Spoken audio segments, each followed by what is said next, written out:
Kapag nagsama-sama ang dalawang individual mula sa magkaibang mundo, palaging kaakit-akit na makita ang kanilang paglalakbay, lalo na kapag ang pag-ibig ay nagtatagpo ng kaibig-ibig at kagandahan.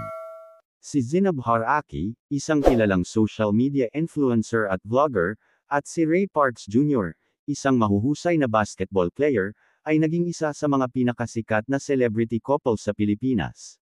Ang kanilang kamakailang prenup shoot ay bumagsak sa social media, na nag-iwan sa mga tagahanga na sabik na umasa sa kanilang malaking araw.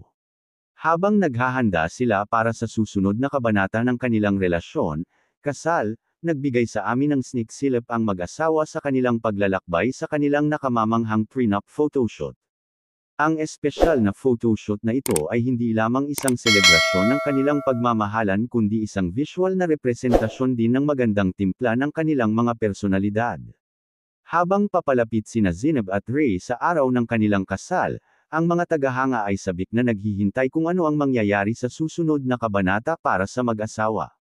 Ang kanilang prenup shoot ay isang sulyap lamang sa magandang paglalakbay na kanilang tatahakin ng magkasama. Sa kanilang hindi may kakaila na chemistry, hindi natitinag na suporta sa isa't isa, at shared vision para sa hinaharap, ang araw ng kanilang kasal ay siguradong magiging isang selebrasyon ng pagmamahalan, tawanan, at saya. Ang prenup photoshoot ay isang patunay ng kapangyarihan ng pag-ibig at ang kagandahan ng pagkuha ng mga sandali na panghabang buhay.